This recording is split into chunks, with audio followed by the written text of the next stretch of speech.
திருமாவளவன் என்ன சொன்னார்னா, பாஜக பெற்றெடுத்த பிள்ளைகள் சீமானும் விஜயும் அப்படின்னாங்க. தாவேகா பாஜக கூட்டணிக்கு வருமா வராதா? வராதுன்னு சொல்ல முடியுமா? இபிஎஸும் திமுகவும் பேசுறாங்க அப்படின்னதுல ஈசக்தின்னு திமுக சொன்னாங்க, கூட்டணி கட்சிகளை கல்லாப்பெட்டி கூட்டணிங்கிற வார்த்தையும் சொன்னாங்க. ஓம் சக்தி பராசக்தி தீய சக்திங்க. ஆனா தீய சக்தி கூட்டணியில இருந்த அத்தனை பேருமே உங்களை ஆதரிக்கிறாங்க. தாவேகா வெர்சஸ் திமுக என்ன சொன்னாங்க? ஓட்டு போட்டால் மை வைப்பால் அந்த மையை வச்சு அரெஸ்ட் பண்ணியிருக்காங்க. தூய சக்தின்னு சொன்ன தாவேகா ஊழல் ஈடுபட்டிருக்காங்க. அரசியல் வந்தார், வந்தவுடனே ஒவ்வொரு தலைவரையும் சந்திச்சார். ஆனால் இபிஎஸ் மட்டும் ஏன் தவிர்த்தார்? சட்டசபையில் வணக்கம் வச்சார். அந்த வணக்கத்தை கூட பதில் வணக்கம் வைக்கல. பிரேமலதா அவர்களுக்கு எந்திரிச்சு வணக்கம் வைக்க தெரிஞ்சவருக்கு இபிஎஸ் அவர்களுக்கு உட்கார்ந்து கூட வணக்கம் வைக்கிற அந்த இது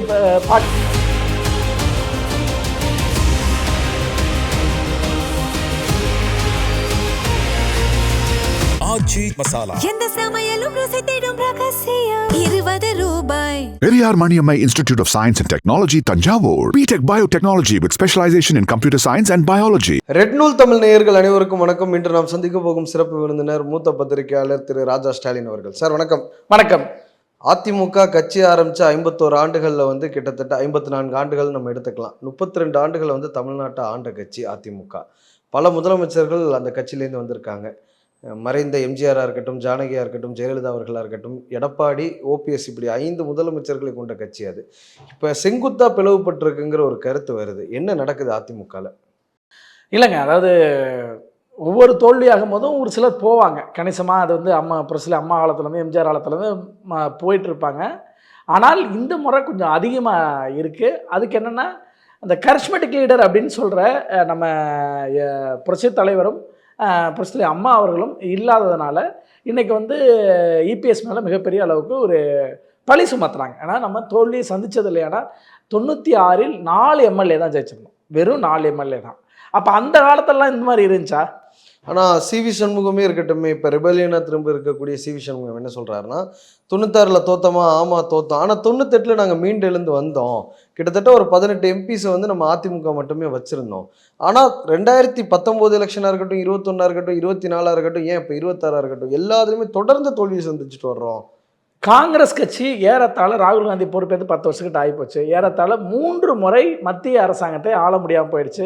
99 எம்பி தான் இன்றைக்கி வச்சுருக்காங்க. ஏறத்தாழ 400 எம்பி வச்சுருந்த கட்சி இன்றைக்கி வெறும் 99 எம்பியாக சுருங்கியிருக்காங்க. அதாவது ராகுல் காந்தி பொறுப்பேற்கும் போது 49 கொஞ்சம் கொஞ்சமாக இன்றைக்கி 99 இருக்குது. அதுவும் ஒரு பலம் வாய்ந்த இடத்துல இல்லை. இப்போ இந்தியா முழுக்க இன்றைக்கி இப்போ புதுசாக கேரளாவும் சேர்த்து 4 மாநிலத்தில் தான் ஆளுது. பிஜேபி 24 மாநிலத்தில் ஆகுது.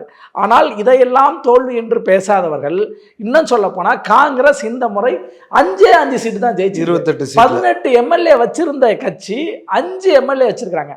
காங்கிரஸ் யாரா போர்க்கொடி தூக்குனாங்களா?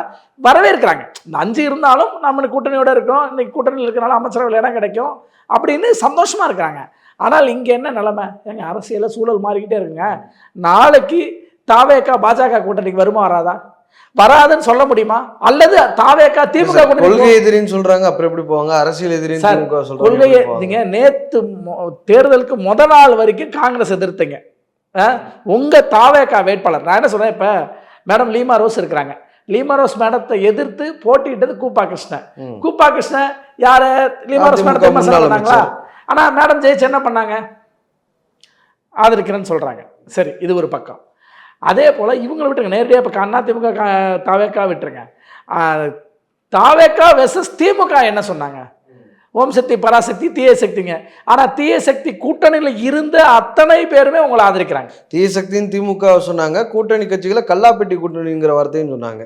ஆமாம், இப்போ வந்துட்டாங்களா? அடுத்தது அவரும் கடுமையாக விமர்சனம் பண்ணார். திருமாவளவன் என்ன சொன்னார்னா, பாஜக பெற்றெடுத்த பிள்ளைகள் சீமானும் விஜயும் அப்படின்னாங்க. அப்போ ஆர்எஸ்எஸ் பெற்றெடுத்த பிள்ளைகள் சொன்னாங்க. சாரி, பாஜக இல்லை, ஆர்எஸ் பெற்றெடுத்த பிள்ளைகள்னாங்க. ஆனால் அந்த ஆர்எஸ்எஸ் பிள்ளைக்கு நீங்கள் தாய்ப்பால் கொடுக்க போறீங்க, அதுக்கு பற்றாக்குறை இருந்தால் அதை பார்த்து அவங்க சொல்கிறாங்களே. இன்னமும் அந்த கருத்தில் எனக்கு மாற்றம் இல்லை. ஆனால் ஒரு பிரசிடென்ட் ரூல் வந்துடக்கூடாது, அதனால தான் நாங்கள் ஆதரிக்கிறோம். இன்னைக்கு சண்முகம் சொல்லியிருக்கிறாரு, அவருடைய பாதை சரியாக போகலன்னா நாங்கள் இப்போ மறுபரிசீலனை பண்ணுவோங்கிற மாதிரி சண்முகம் சொல்லியிருக்கிறாருல. அதாவதுங்க என்னென்னா, இது சண்முகனுடைய ஸ்டாண்டு வேறங்க, திருமாவளவன் ஸ்டாண்டு வேற. சண்முகம் ஆல்ரெடி மெஜாரிட்டிக்கு கொண்டு வந்துட்டாங்க.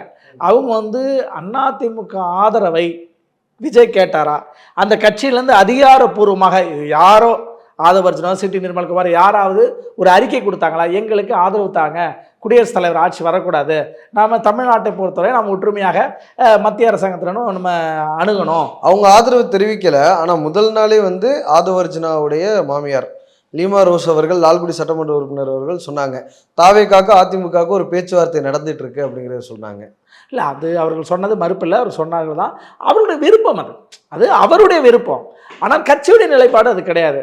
அதாவதுங்க, நான் என்ன சொல்ல வரேன், இப்போ இபிஎஸும் திமுகவும் பேசுகிறாங்க அப்படின்னதில் இது முழுக்க முழுக்க பேச்சுவார்த்தை உண்மையா? யாராவது இபிஎஸ் தரப்புல இருந்து, அதாவது எடப்பாடியார் தேர்தல் முடிவு வந்த உடனேயோ முதல் நாளோ அடுத்த நாளோ பேச்சுவார்த்தை நடத்தினா சொல்லுவாங்களா? மூத்த பத்திரிகையாளர்கள் எல்லாருமே சொன்னாங்களே சார், வெட்ட வெளிச்சமா இருக்கு, 2 பேரும் கூட்டணி பேசினாங்க அப்படி. இல்ல, ஏதாவது ஒரு சாலிட் எவிடன்ஸ் பேசினாங்கிறதுக்கு ஒரு சாலிட், இது அனைத்துமே ஒரு அமைச்சர் ஆதவர்ஜுனா சொல்றாரு இல்ல, கனிமொழி அவர்கள் தடுக்கலன்னா இவங்க 2 பேரும் சேர்ந்திருப்பாங்க. ஆதவர்ஜுனா வந்து முழுக்க முழுக்க ஒரு அப்படி ஒரு மித்த உருவாக்கியே பேசிட்டு இருக்காரு. ஆக்சுவலா அவர் மட்டும்தான் அதை பேசினாருங்க. அவர் வந்து திமுகவும் என்ன பேசுங்கிறாரு, அவரே அதிமுகவும் பேசுங்கிறாரு. அப்ப 2 பேருமே பேசுச்சுன்னு சொல்றாங்க.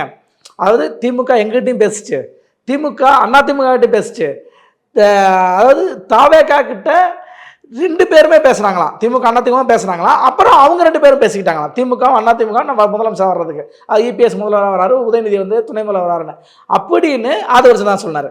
ஆனால் இதை உதயநிதி பதில் சொல்லியிருக்காரு. இதுக்கு இபிஎஸ் அவர்கள் ஆமா நாங்கள் பேசணும்னு சொன்னாலும் இபிஎஸ்ல யாராவது ஒருவர் அதிமுக கட்சியில் யாராவது சண்முகம் அவர்கள் கூட, சிவி சண்முகோட இதற்கு முன்பு, இப்போ பிரிவதற்கு முன்பு இல்லை ஆமா நாங்கள் பேச்சுவார்த்தை நடந்துட்டு இருக்கு, போயிட்டு இருக்கு, பார்க்கலான்னு சொன்னாங்களா? எதுவுமே இல்லை. என்னன்னா இது வந்து நம்ம ஒரு நியூஸ், ஒரு சென்சேஷனுக்காக நம்ம பரபரப்பாக பேசிக்கிட்டே இருப்போம். அந்த பேசிட்டே இருக்கிற நேரத்தில் ஒவ்வொரு அரசியல் கட்சியும் ஒவ்வொரு விதமாக பாலை போட்டு கோல் அடிச்சுக்குவாங்க. இப்போ அப்படி ஆதவர்ஜுனா போட்ட கோல் தாங்க அது. என்னன்னா உங்களை இப்படி, அதாவது குதிரை பேரம் நடக்கிறதுங்கிறது வெளிப்படையாக தெரிஞ்சுது. ஏன்னா காமராஜ் அவர்களை பேசிட்டாங்க. நான் என்ன சொல்றேன், உங்களுக்கு ஒரு கட்சியுடைய ஆதரவு தேவை, கட்சி தலைமையிட்ட பேசுவீங்களா, கட்சி சட்டமன்ற உறுப்பினர்கிட்ட பேசுவீங்களா? பேசல, ஆனா சண்முகத்திட்ட பேசுறீங்க, சிபிஎம் மாநில தலைவர்கிட்ட பேசுறீங்க, மாநில தலைவர்கிட்ட பேசுறீங்க, தேசிய கட்சினால மாநில தலைவர்கிட்ட பேசுறீங்க. அப்ப நீங்க தலைவர் ராமச்சந்திரனுடைய முன்னாள் எம்எல்ஏ கிட்ட எல்லாம் பேசல, நேரடியாக அவர் விடுதலை சிறுத்தைகள் கட்சி திருமாவளவன் அவர்கள்ட்ட பேசிதான் அப்புறம் அடுத்து பேசுறீங்க, வன்னியரசிட்ட பேசுறீங்க. அப்ப இப்படிதானே நடக்குது. ஆக இதுதான் ரூட்டு. ஆனால் இங்கே நேரடியாக காமராஜர்கிட்ட பேசி கையெழுத்து வாங்கி வீடியோ வெளியிட்டு அப்புறம் போய் அவர் வந்து கவர்னர்கிட்ட கொடுத்து இது வந்து இல்லை, ஒருவேளை குதிரை பேரம் நடக்கக்கூடாது, அதில் நான் ரொம்ப தெளிவாக இருக்கேன்னு ஆளுநர் சொன்னார். இப்படி ஒரு வீடியோ ரிலீஸ் ஆகும் போதே ஆளுநர் அதை டிஸ்பியூட்டுக்கு உட்படுத்தியிருக்க வேண்டாமா, கூப்பிட்டு விளக்கம் கேட்டிருக்க வேண்டாமா? இல்லைங்க, அவர் உடனே அவர் வந்து காமராஜே கவர்னர் சந்திச்சு புகார் கொடுத்துட்டாரு. அப்ப என்ன விசாரணை நடந்துங்கிற புகார் கொடுத்துட்டாரு. டிடி விதினரோட புகார் கொடுத்து அது காவல் நிலையத்தில் வழக்கா பதிவு பண்ண, வழக்கையும் கொடுத்துட்டாங்க. சரி, ஆனா அவங்க கவர்மெண்ட்டுக்கே வந்துட்டாங்க, இனி என்ன ஆக்ஷன் எடுக்க போறாங்க? போலீஸ் அவங்க கண்ட்ரோல்ல இருக்க போது. இப்ப திடீர்னு அப்புறம் இப்ப அந்த இவர் காமராஜ் சட்டமன்றத்துக்குள்ள என்னை காப்பாற்ற மாட்டாரா, தமிழ்நாட்டை காப்பாற்ற முதல்வர்கள் என்னை காப்பாற்ற மாட்டாரா, எம்ஜிஆரா பாக்குறேங்கிறாரு அவரு என்ன அப்படின்ட்டாரு. அடுத்தது இப்படி ஒரு சூழல் போயிட்டுருக்கு. அதே போல் நிறைய வழக்குகள் பாருங்கள். ஏர்போர்ட்டில் நேற்று 25 பேர் அரெஸ்ட் பண்ணியிருக்காங்க. யாருன்னா அவங்க வெளிநாடு குடியுரிமை பெற்ற இந்தியர்கள். வெளிநாடு குடியுரிமை பெற்றவர்கள் எப்படி இங்கே வந்து வாக்களிச்சிங்கன்னு சொல்லி கையில் இருக்கக்கூடிய ரேகையை வச்சு, அந்த ஓட்டு போட்டால் மை வைப்பால் அந்த மையை வச்சு அரெஸ்ட் பண்ணியிருக்காங்க. அரெஸ்ட் பண்ண இதை வழக்காக பதிவு பண்ணி ஒவ்வொரு தொகுதி, இப்போ ஒரு தொகுதி வெற்றி வாய்ப்பு பாதிச்சுதா, பெரிய கற்பன் ஒரே ஒரு ஓட்டில் தாவேகா வெற்றி பெற்றுச்சு. அப்போ இந்த 25 பேர் எந்த தொழில் வாக்களிச்சாங்க, என்ன விசாரணை நடக்குதுன்னு வச்சுங்க. ஆக தேர்தலில் பொதுவாகவே இந்த ஊழலை, அதாவது தூய சக்தின்னு சொன்ன தாவேகா ஊழல் ஈடுபட்டிருக்காங்க. சரி சார், தாவேகா தூய சக்தின்னு சொல்லி ஒரு துர்நாற்றம் இருக்குன்னு டிடிவி தினகரன் சொல்றதை நான் ஏத்துக்கிறேன்னு வைங்க. அதிமுக கட்டுக்கோப்பா இருந்திருக்க வேண்டாமா? பொதுச் செயலாளரை மீறி கிட்டத்தட்ட 25 பேர் வெளியில போறாங்க. இப்போ ஒருத்தர் திரும்ப வந்துட்டார், 24 பேர் வெளியில வந்திருக்காங்கன்னா கட்சி ஒரு ராணுவ கட்டுப்பாட்டுல இல்லைங்கிறது தெளிவா தெரியுது. எல்லா கட்சியுமே ஷேக் ஆகுங்க. நான் என்ன சொல்றேன் சார், இல்ல ஸ்டாலின் அவர்கள் சொல்றாரு, இல்ல 59 பேரையும் நான் ரிசார்ட்ல அடைச்சே வைக்கல, 59 பேர் அவங்கவுங்க வேலையை பாக்குறாங்க அப்படிங்கறது சொன்னாரு.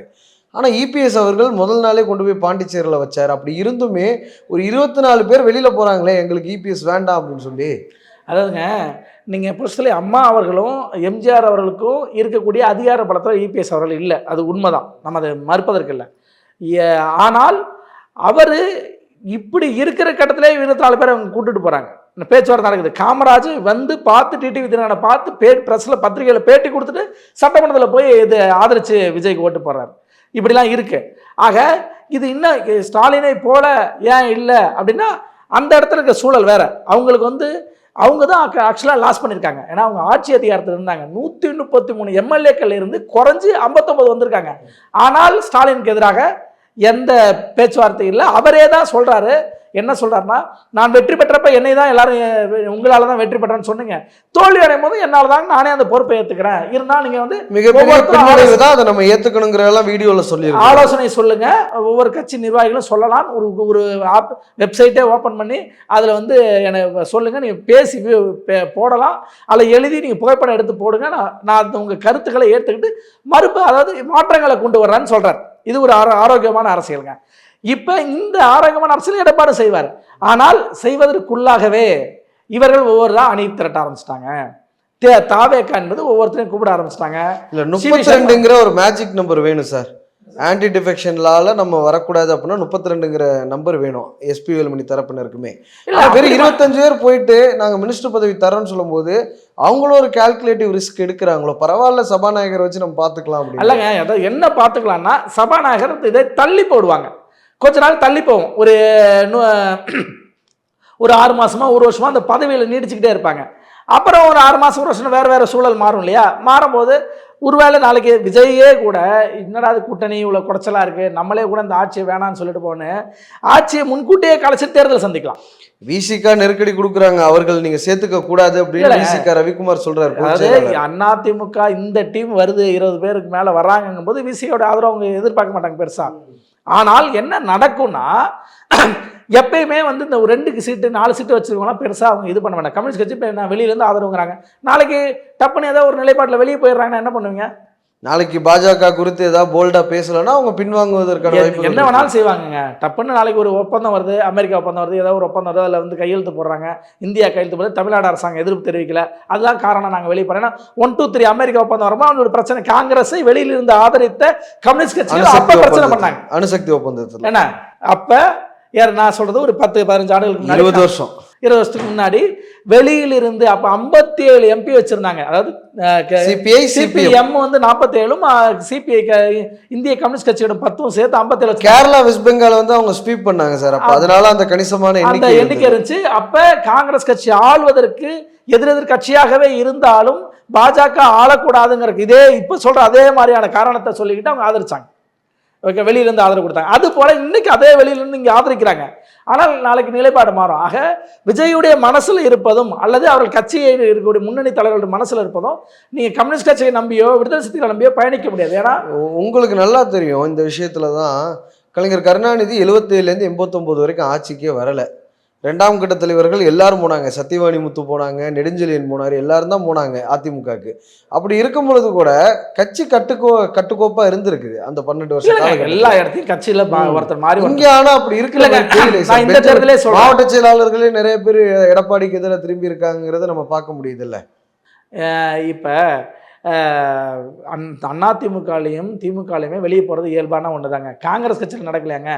செல்வம்னு மாநில துணைத் தலைவராக இருந்தவர் சீட்டு கிடைக்கல, அடுத்த நாள் போய் காங்கிரஸில் சீட்டு வாங்கி தாவேக்கால சீட்டு வாங்கி ஜெயிச்சு நீங்கள் எம்எல்ஏ ஆகிட்டார். அதே போல் அன்பில் பொய்யாமொழி மகேஷ் எதிர்த்து நின்ற திருவரம்பூரில் எதிர்த்து நின்றவர் நாவல்பட்டு விஜய் திமுக காரர், ஒன்றிய செயலாளர், திமுக ஒன்றிய செயலாளர். அப்போ சீட்டு கிடைக்கலன்னு அப்போ 2014 பிரச்சனை ரெட்டியார்பட்டி நாராயணன் போனார், நாங்குநேரி அது மாதிரி போனாச்சு. இன்னைக்கு அவர் தான் வேட்பாளர். யாரு? அன்பில் மகேஷ் தோத்துட்டாரு. மகேஷ் தோத்ததுனால இன்னைக்கு ஜெயிச்சிருக்கிறது யாருன்னா நாவல்பட்டு விஜய் தான் ஜெயிச்சிருக்காரு. ஆக திமுகலையும் அது இருக்குதான், நம்ம அதை இல்லைன்னு சொல்லி இதே தவகைக்கு இப்போ கரண்ட் சுச்சுவேஷனில் இருக்கு. ஆக இதெல்லாம் நடந்திருக்கு. ஆனால் அதை தாண்டி அதிமுகவில் எடப்பாடி அவர்களை ஒரு கரிஸ்மேட்டிக் லீடர் இல்லைன்னு எல்லாரும் சொல்லிக்கிட்டே இருக்கிறாங்க. ஊடகங்கள் வாயிலாக திமுகவும் ஆதுவர்ஜனா போன்றவர்களும் என்ன சொல்ல போனா விஜய் அவர்களே வந்து மற்றும் பலர்னு தானே அவர் மென்ஷன் பண்றாங்க. ஆமா, ஊழல் சக்தி மற்றும் பலர். நான் என்ன சொல்றேன், இப்ப ஒன்றும் இல்லை, விஜய் ஒரு நல்ல முற்போக்கான அரசியல், அதாவது மாற்றத்துக்கான ஒரு அரசியல் வந்தாரு. வந்த உடனே ஒவ்வொரு தலைவர்களையும் சந்திச்சார். ஆனா EPS மட்டும் ஏன் தவிர்த்தார்? என்ன அது சமயத்தில் ஒரு பிறந்தநாள் வேறு வந்துட்டு போயிருக்கு. ஏன்னா நம்ம ஒரு மூத்த தலைவருக்கு கூட பிறந்தநாள் அன்னைக்காவது ஒரு வாழ்த்து சொல்லுவோம், அது ஒரு அறிக்கை கொடுப்போம்னு இது பண்ணா அவர் வணக்கமே வச்சார். சபையில் சட்டசபையில் வணக்கம் வச்சார். அந்த வணக்கத்தை கூட பதில் வணக்கம் வைக்கல. இல்ல ஆனா அவங்க என்ன அதே சொல்றாங்கன்னா, பிரேமலதாவுக்கு விஜய் அவர்களுக்கு வணக்கம் வைக்கல, ஜெயலலிதா போட்டோவை பார்த்து இல்ல இல்லங்க, கும்பிட்டாரு நல்லா தெரியுங்க. ஜெயலலிதா போட்டோ இரு அம்மா போட்டோ இங்க இருந்துச்சு தான், அது மேல இருந்துச்சு. அதை உங்களுக்கு தெரியும், அது நேரா அந்த கான்சிக்வன்ஸ் மக்களுக்கு எல்லாருக்கும் தெரியும். அது வந்து காரணமா சொல்லலாம், ஆனா உண்மை அது இல்லை. வெளிப்படையாகவே விஜய் அவர்களுக்கு தான் வச்சாரு. அது எந்த ஏன்னா மேல இருந்து போய் ஒரு சாமி மேல இருக்குங்க உயரத்துல, நம்ம அது எப்படி வணங்க வைப்போம்? மேல கண்ணு பார்க்கும், கழுத்து மேல போகும், அப்படி ஏதாவது போச்சா? அவர் வயதில் சின்னவராக இருந்தாலும் விஜய் அவர்களை இது பண்ணார். ஆக அப்படி இருக்கிற சூழல்ல எடப்பாடி அவர்கள் ஜெயலலிதா அவர்கள் புகைப்படத்தை பார்த்தெல்லாம் வணக்கம் வைக்கலங்க. வெளிப்படையாக இவர் நோக்கி தான் வயதில் சின்னவராகவே இருந்தாலும் மதித்தார். ஆனால் இவர் அதுக்கு பதில ஒரு பிரேமலதா அவர்களுக்கு எந்திரிச்சு வணக்கம் வைக்க தெரிஞ்சவருக்கு இபிஎஸ் அவர்களுக்கு உட்கார்ந்து கூட வணக்கம் வைக்கிற அந்த இது பார்க்கல. பட் பரவாயில்ல, அது மக்கள் பார்த்துவாங்க. அதை இபிஎஸ் அவர்கள் கவலைப்பட தேவையில்லை. ஏன்னா அதுக்குரிய ரெஸ்பான்ஸ் கட்டாயம் அவருக்கு கிடைக்கும் என்ன.